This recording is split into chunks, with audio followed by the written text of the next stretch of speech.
na nakapagpigil si Secretary Gibo Teodoro tungkol sa propaganda na ikinakalat ng most probably China gamit ang kanyang mga spokesperson dito sa Pilipinas. Hindi na nakapagpigil mga kotsero dahil laging sinasabi ng China na tayo daw ay tuta ng mga kano. Yan, yung sinasabi. Okay, so yan po ang topic ng video na ito at bago ho natin pag-usapan yan, as usual tayo muna ay mag-shoutout sa mga kaibigan natin sa Sendwave! Kung kayo po ay nasa US, UK, Canada, Italy, France, Spain, Ireland, and Belgium, ay pwede na po ay magpadala ng inyong mga remittances sa Pilipinas sa pamamagitan lamang po ni Sendwave. Ang gagawin nyo lang ay download ng Sendwave app at gawa po kayo ng account at ilagay nyo po inyong bank account details at pwede na po kayo magpadala sa GCash, Cashpay, pati iba po mga bangko sa Pilipinas. At kapag kayo po ay ginamit nyo pa ngayong promo code na Coach Jared ay makakuha pa kayo ng karagdagang $20 free credit! Kaya po mga kotsero, gamitin naman si Sendwave for all of your remittance needs. Alright, ito po ang sinabi ni Secretary Gibo kanina. Mukhang may gigil mga kotsero Mukhang may gigil si Secretary Gibo. Pero kasi hindi naman nakakatuwa naman na kasi yung ginagawa nung China sa Pilipinas. Ginagawa tayong tatanga-tanga. Ginagawa tayong uto-uto. Ginagawa tayong mga walang utak. Mga Pilipino. Bakit daw? Ito sinabi ni Secretary Gibo. Sec Gibo shuts down China's insult. Hindi tayo tuta ng sino man. Yan ang sinabi ni Secretary Gibo.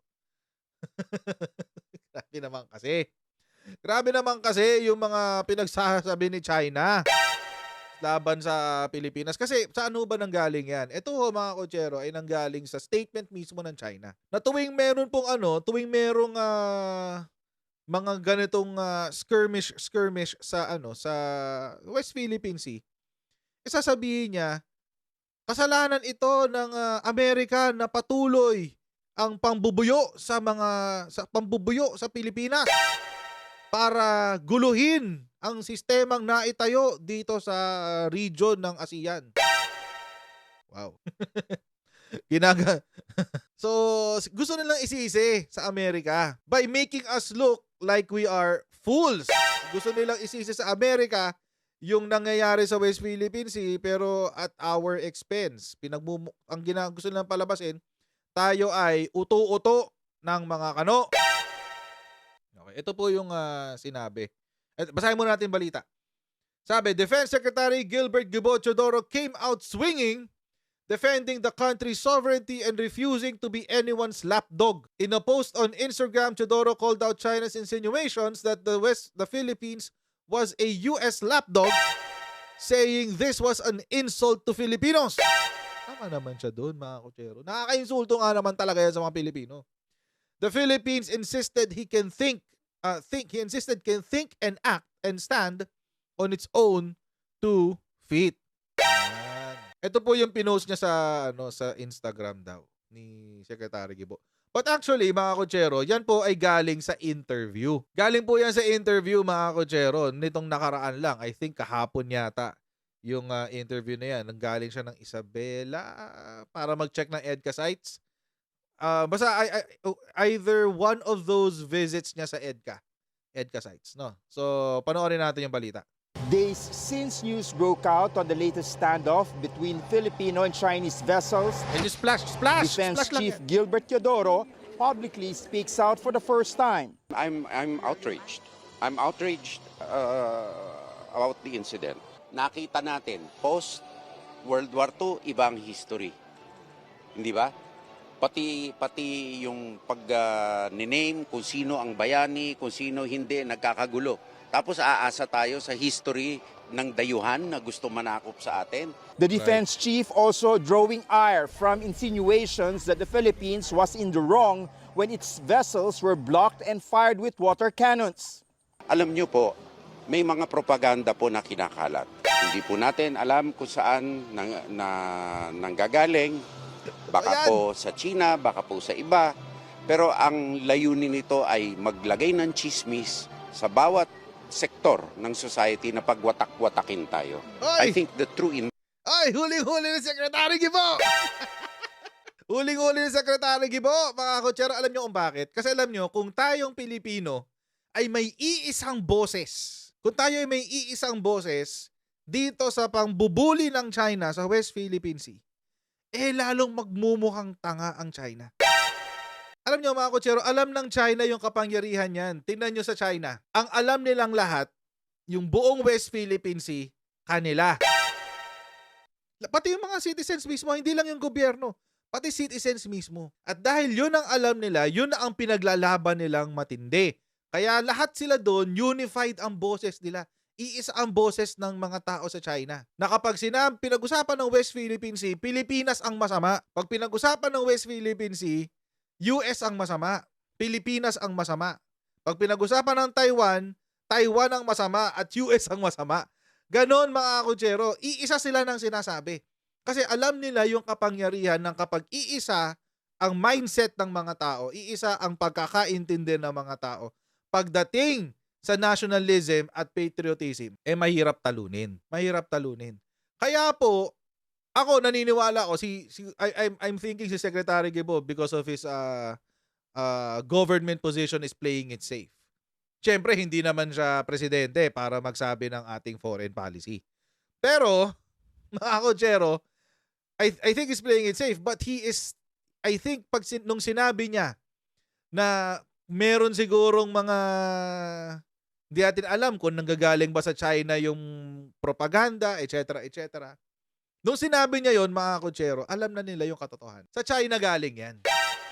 Sa China galing yan. Na meron pong mga tao dito sa Pilipinas na nakikinabang sa China at yun ang sila ang ginagamit ng China para guluhin ang isip ng mga Pilipino.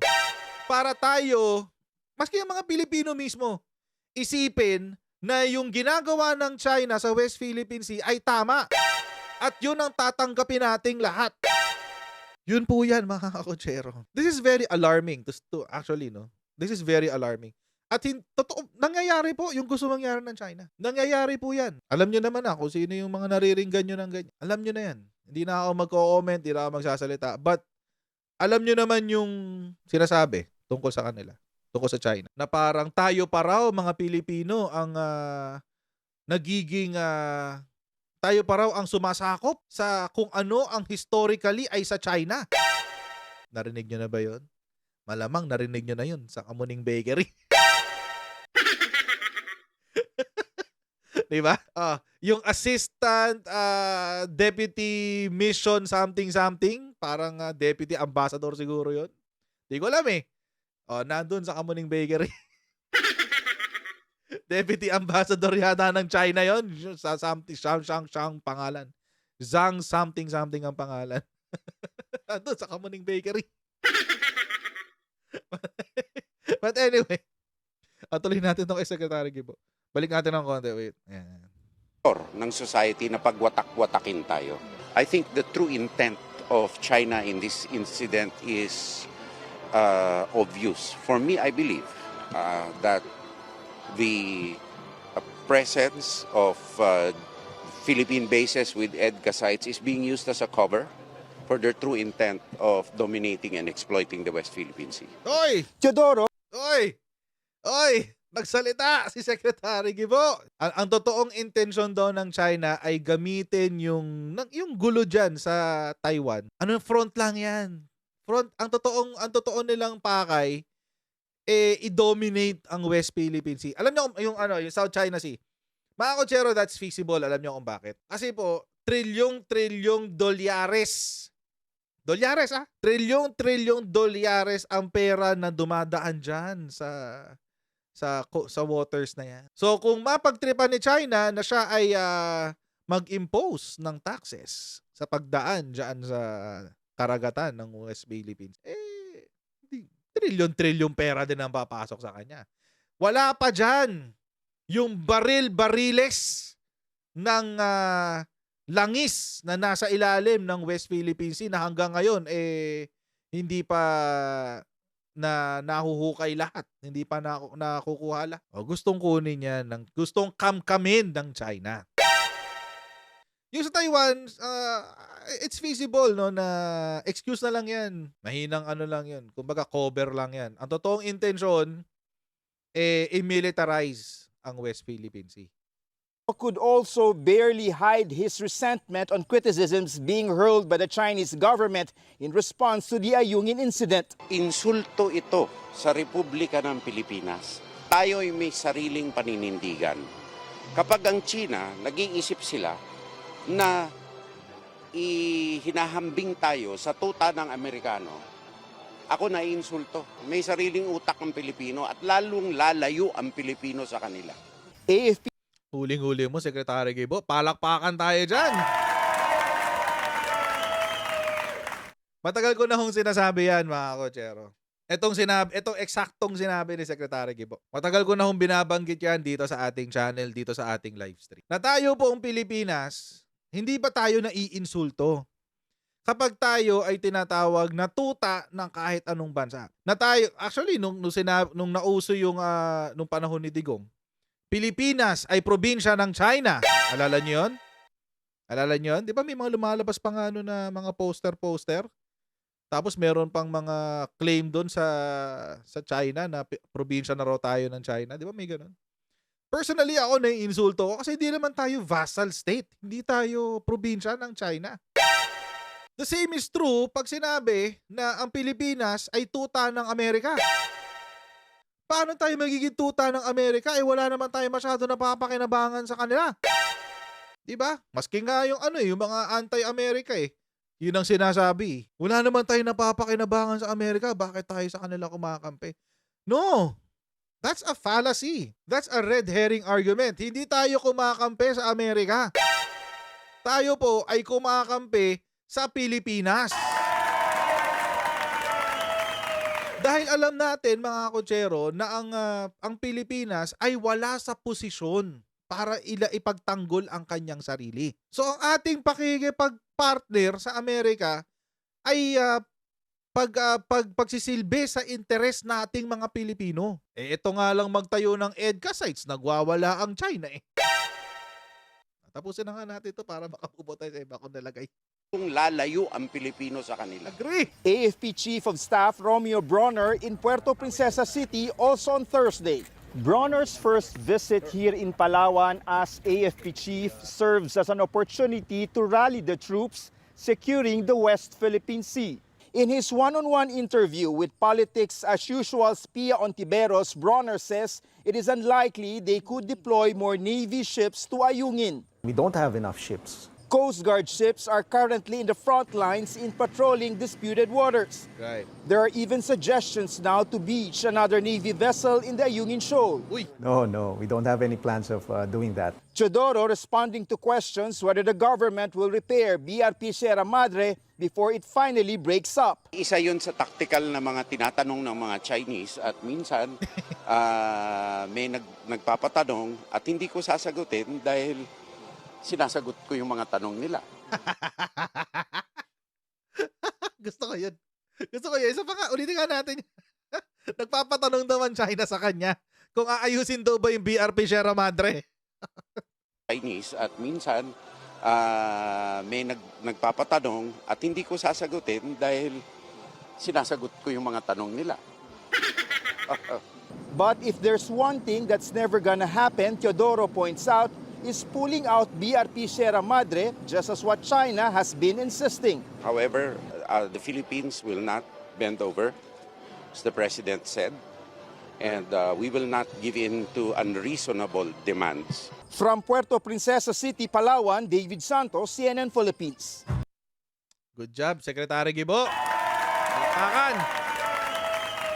Well explained. Ayun lang, mga kotsero. Paano magiging tuta ng kano kung ang interes ng Pilipinas ang inuuna mo? Nagkataon lang na pabor sa interes natin ang US. Parang nung pandemic, nagsasabi sila, kung walang China, edi wala tayong mga vaccine, etc. Sinovac.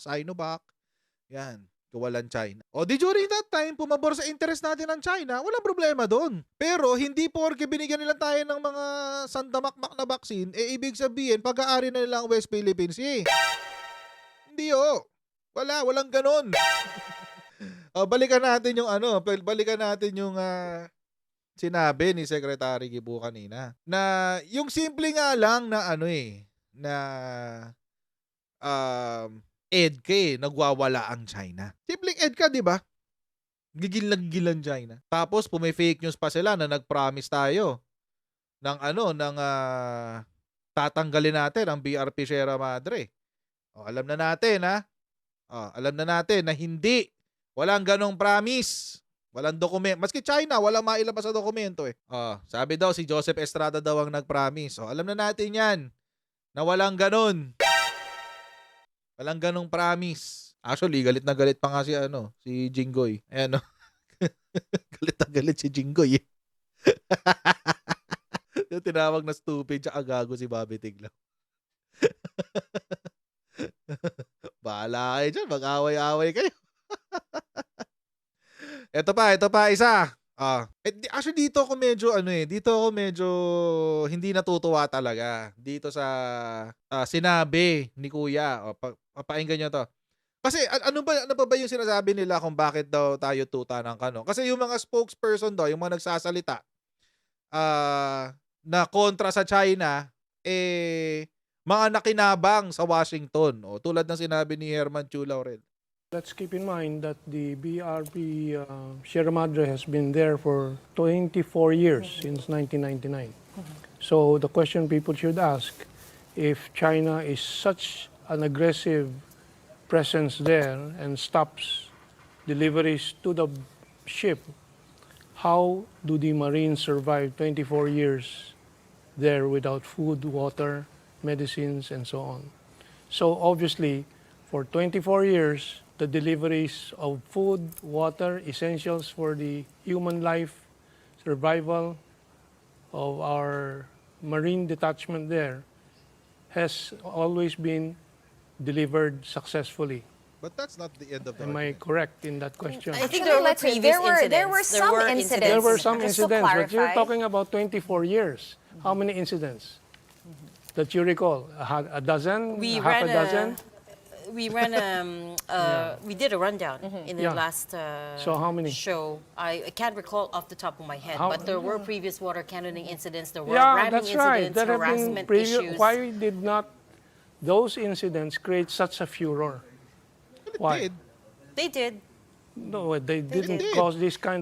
It did. Yung mga dating insidente, nagalit din ng mga Pilipino. Nagalit din. Noong 2021 lang, winoter cannon yung yung mga yung mga magdadala ng supply sa Ayungin eh. Nagalit din ng mga Pilipino. Hindi nga lang ganun ka dama kasi hindi sinuportahan ng administrasyon natin yung galit ng mga Pilipino during that. Okay lang yun. Gobyerno nila yun eh. Gobyerno natin yan eh. Sinuportahan natin. Ako, personally, I'll take responsibility for that. Sinuportahan ko yung administrasyon ni FPRRD and sinasabi ko rin naman yan sa akin channel paulit-ulit na pagdating sa issue ng China, pikit mata talaga ako ng tiwala kay FPRRD dyan. Yun talaga. Pagdating sa issue ng China. Yung iba, I'm proud na sinuportahan ko si FPRRD. Pero doon sa issue ng China, I've never supported FPRRD dyan. Pikit mata talaga akong dyan. Blind trust na lang yan. Pero ito nga, ang argumento ni Herman Chu Laurel, sa 24 years, ilang beses lang naman nangyari yan. Sabihin na natin in the past century, in the past 100 years, nakailang world war tayo. Sabihin na in the past 1,000 years, nakailang gera na na-involve ang buong mundo. Dalawa lang naman, di ba? The First World War and the Second World War. Dalawa lang naman eh. Pero, gusto ba nating maulit yan? Siyempre, hindi. Wala ho yan sa kung ilang beses nangyari. The fact is nangyari at naging damaging siya para sa lahat. Mini-minimize ni Herman Chu Laurel sa past 24 years, ilang beses lang naman. Hindi natin naiintindihan bakit ngayon galit na galit. Gusto niya kasing palabasin na kaya galit na galit ang mga tao ngayon kasi inuudyo ka ng mga kano. No, it's not. Matagal na hong galit ang mga Pilipino. Dati pa. It's just that ngayon, mas dama siya ng lahat dahil for plenty of reasons. May social media. Obvious na obvious ang pag-atake, dati, ano lang blockade, etc. O sige, medyo mapapatawad yan, block. Pero ngayon, meron ka ng bombahan ng tubig. Tapos yung mga pagbablock, medyo mas agresibo na, yung mga level na babangga na talaga. Nampo-provoke ang China, and that's obvious. Kaya nagagalit ang mga tao, Herman Chu Laurel, kasi pinagmumukha nyo kaming tanga. Para kayong, you're like a bad girlfriend or bad boyfriend. Na pag may ginawang masama sa'yo, pagmumukain pang ikaw ang nagkamali. Halimbawa, bad boyfriend ng babae, ang sasabihin, kasalanan mo kung ba't ako ng babae. Bad girlfriend, psycho girlfriend, tapos matino naman yung lalaki. Sasabihin ng babae, kasalanan mo to kung bakit ako ganito. Ganon. Gaslighting, man. On a national scale. Ito yung sinasabi ni Herman Chu Laurel. The furor where people are being called traitors to the country just because they're trying to explain the entire picture.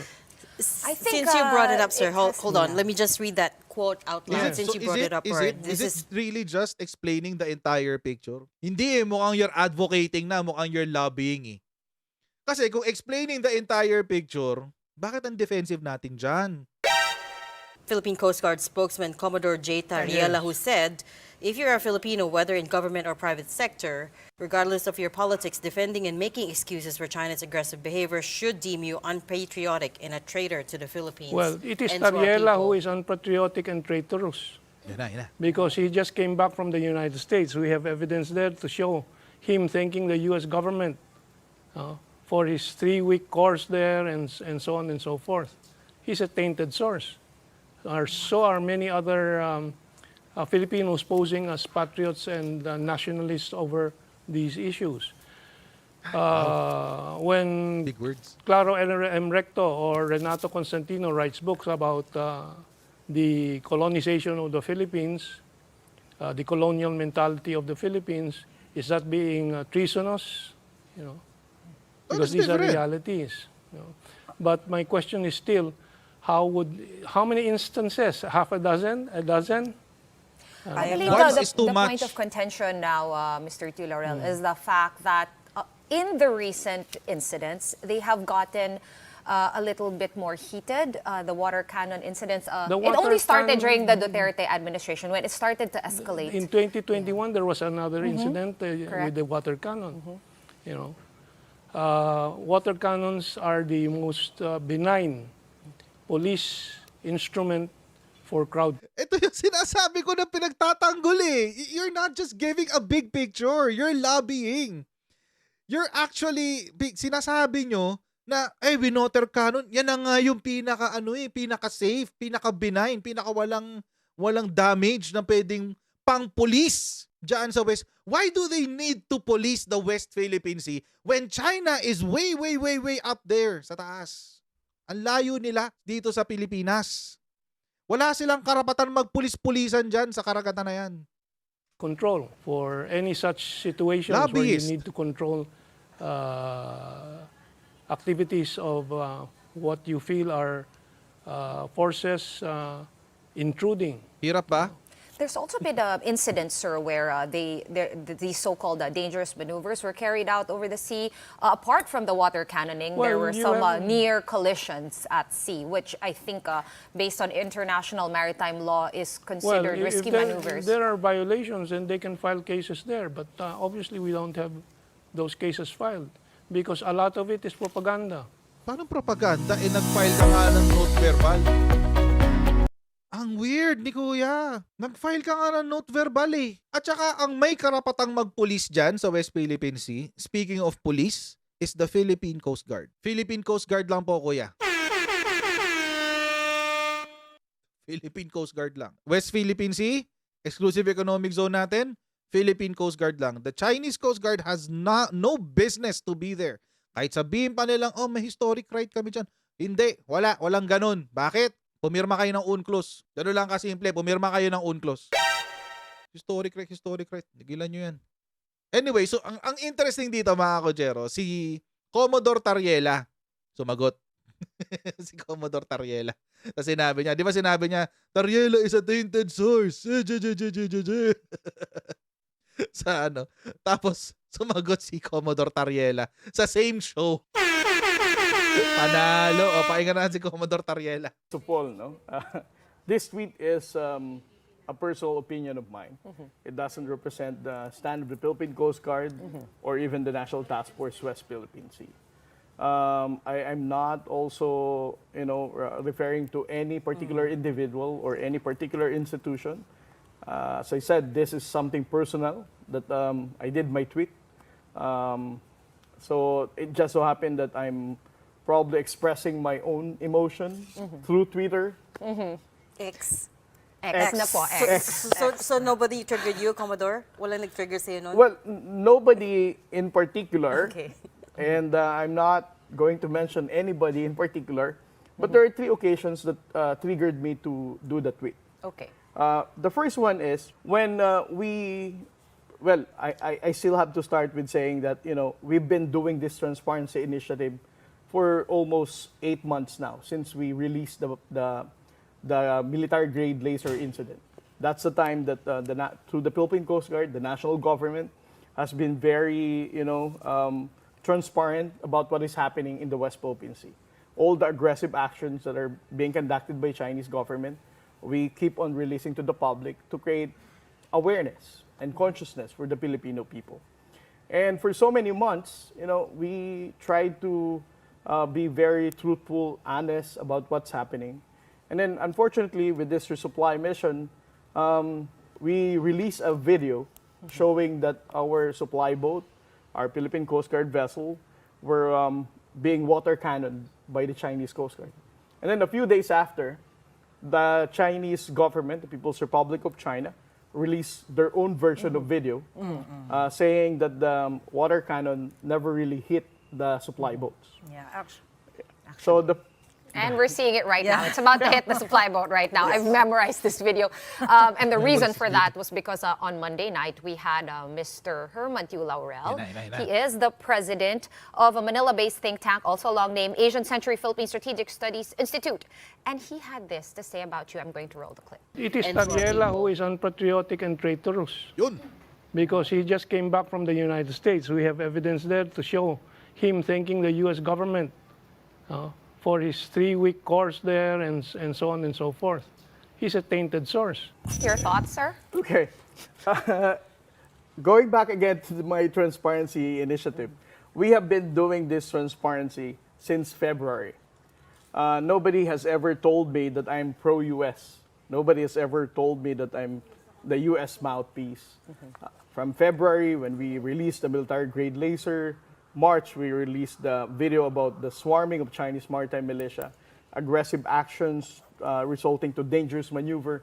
Nobody has ever told me that I'm pro-US or I'm siding with the US government in this so-called great power competition. It was only right after I did my tweet, my ex, that people like Mr. Laurel is saying that I'm pro-US and I'm against China. But let us not be confused. Huwag tayong malito. Ang topic dito, it's the People's Republic of China doing aggressive behavior in the against the Philippine Coast Guard and supply boats, and it's not about me, right? And secondly, I really don't know if my stay in Washington for my fellowship, which I never finished because I have to go back early since I was recalled by the Philippine Coast Guard. I only stayed there for barely 11 days. Is one of the best, justification to say that I'm already a tainted source, as what he said, right? So, again, I would like to highlight, ayoko nang habaan ng explanation ko. It's not about me. It's about the People's Republic of China being aggressive in the West Philippine Sea. Oh. And secondly, I'm not pro-US. I'm pro-Filipino. Yon, mga kutsero. Ang sagot ni Commodore Joy Tariela. Alam nyo, actually, ito naman yung sa akin, di ba? Kung sila Herman Tiu Laurel can say, kung kaya nilang sabihin na si Commodore J. Tariela is treasonous and unpatriotic dahil nagsasalita siya quote-unquote in favor of America, pwede rin ba nating sabihin kala Herman Tiu Laurel the same thing? Na sila rin ay treasonous at unpatriotic dahil they are lobbying or speaking on behalf of the PRC, the People's Republic of China, or actually hindi pa nga yun CCP, the Chinese Communist Party.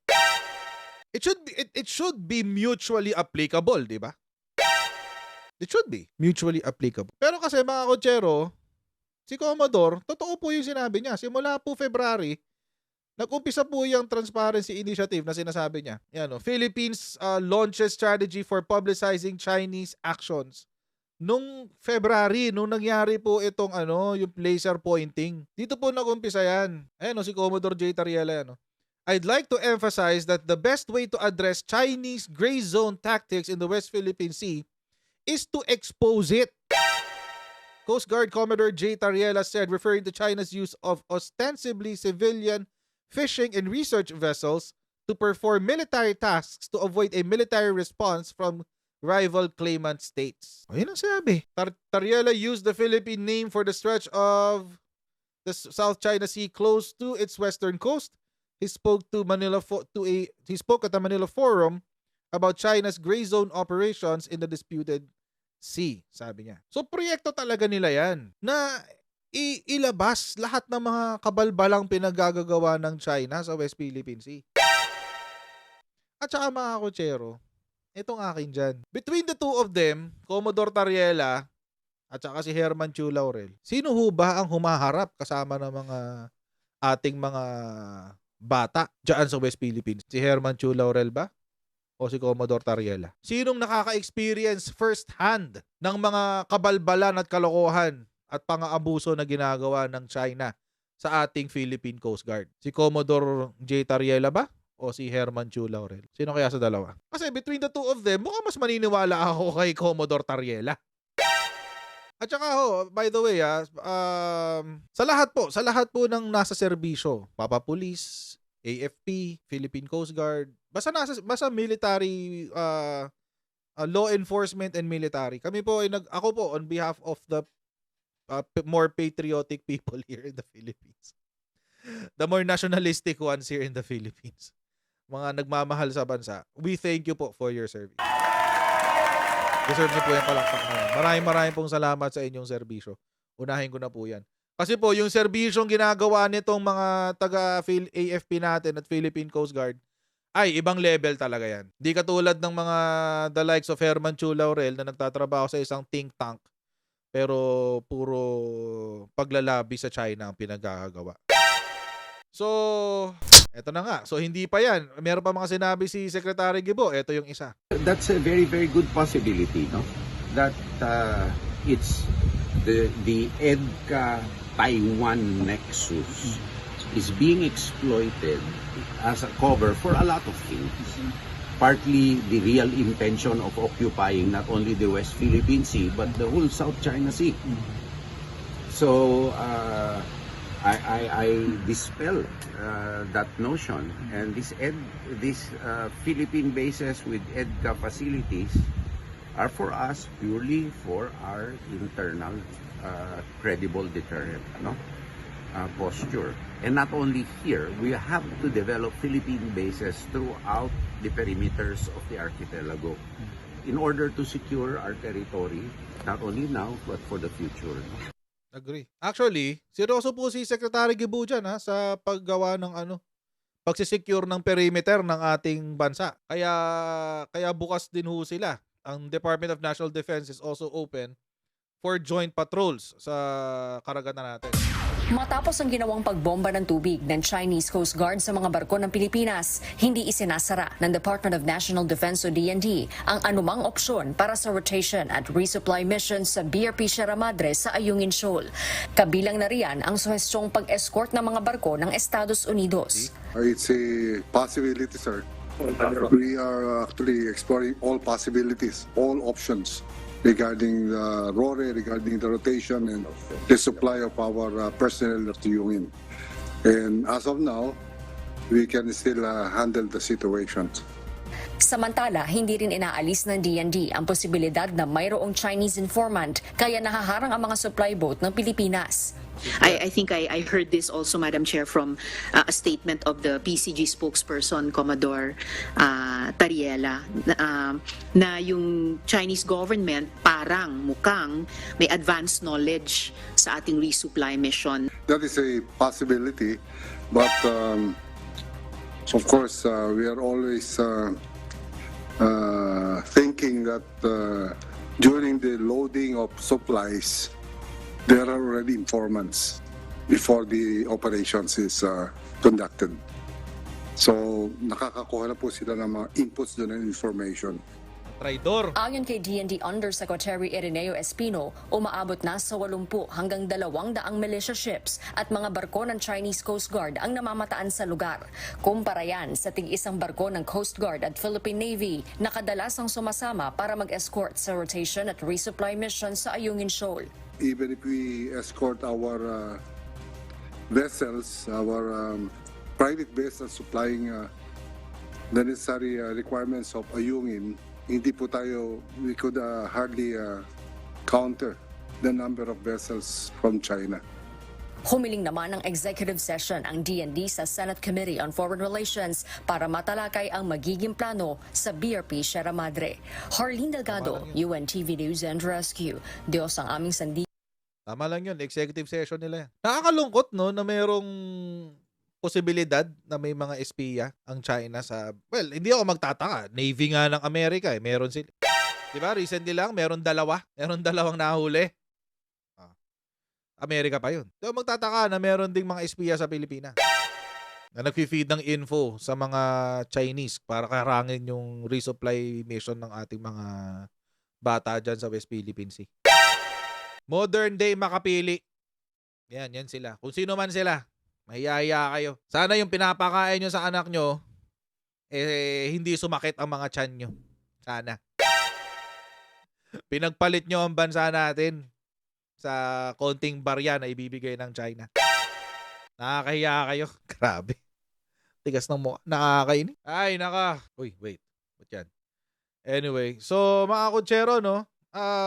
Sana po hindi natin ulitin ko lang yung apela natin sa mga kababayan natin. Let us not taint our nationalism let us not confuse our nationalism with politics. Kasi po napapansin ko, marami pong ipinagsasama yung kanilang nationalism sa kanilang politika. Magkaiba po yan. Ang nationalism po ay pagmamahal sa bansa. Yan po nationalism. Ang politika ay tungkol sa mga polisiya ng bansa. Ang politiko, yun naman yung taong engaged sa politika. Napagkakabali-baligtad natin na yung politiko ang ating nagiging basehan ng kung sino ang tama at mali. Na yung politiko ang ating nagiging basehan ng kung ano ang tamang polisiya at kung ano ang tamang nasyonalismo. Mali po yun. Huwag po natin bali-baliktarin, mga kutser. Kung ang politiko po ay hindi nagtatrabaho sa interes ng ating bansa, hindi po siya karapat-dapat na maging politiko. Dahil gagawa po siya ng mga polisiya sa kanyang politika na hindi walang magandang maidudulot sa ating bansa. Ihiwalay po natin ang ating pagmamahal sa bansa sa ating pagmamahal sa politiko. Magkaiba po yan. Ako po, mga kutsero, I'm